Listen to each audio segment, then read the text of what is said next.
Hello everyone, welcome back to our QGIS tutorial video. In this video, we will be giving you a brief insight of the QGIS graphical user interface, which will make you familiar with the menu bar, toolbar, panels, map canvas, status bar, etc., which is required throughout the tutorials. So this is what QGIS looks like in a desktop view. So in this video, we will be showing you each of the user interfaces and its functions, and then we will be viewing some of these functions in QGIS itself. Now moving on, the first one is the menu bar. Menu bar allows you to access all the QGIS functions in the conventional form, that is, through the drop-down menus. You can click on each menu item to explore the content. The next one is the toolbar. Toolbar provides quick and easy access to all the necessary map interaction tools. It includes many of the same functions as of the menu bar. The third one is the panel.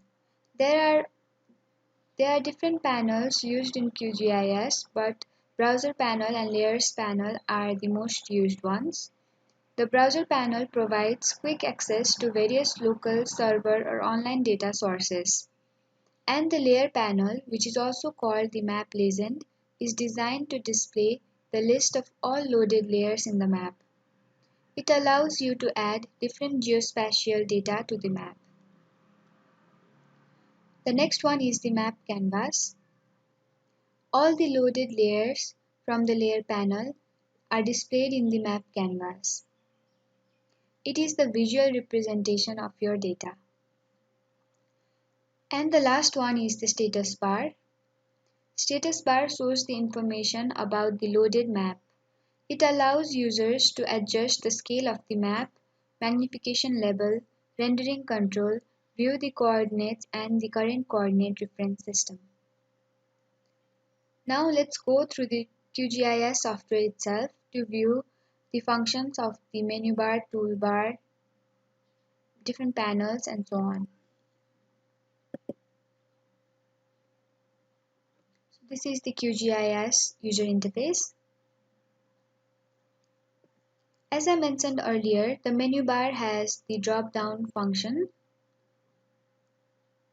and you can customize the interface to see the tool that you require. The project menu allows users to create a new project, open a project from a file, save a project, export the file or close the project. Similarly, the layer menu allows you to create new data sources and add them to a project. Now moving on to toolbar, the interface can be customized to view the tools that you mostly use, and you can easily add or remove toolbar as required. So if I don't need the attribute toolbar displayed here, so I can simply go to view toolbars and I can untick the attributes toolbar. So now the attribute toolbar is gone.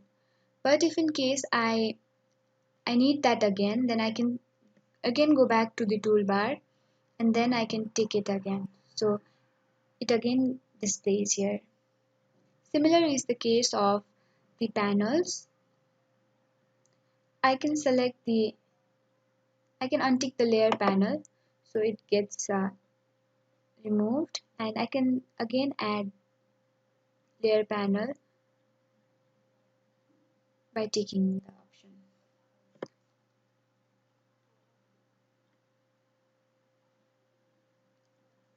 Now moving on, the browser panel. It allows you to access different vector files or databases from your desktop or other online sources.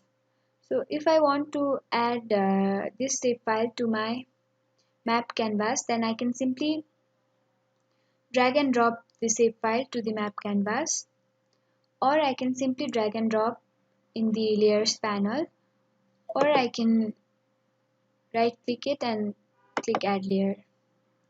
So this is the way we can display the file from the browser panel to the layer panel and the map canvas.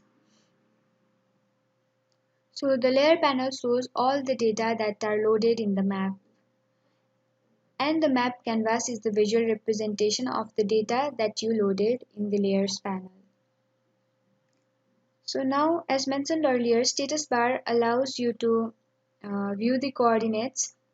If I move the mouse cursor, then I can view the coordinates moving, and I can adjust the map scale as well.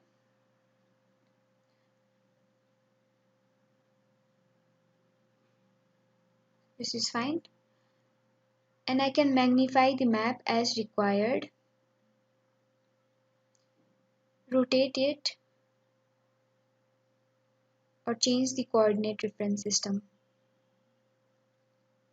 So that's all about the user interface of QGIS.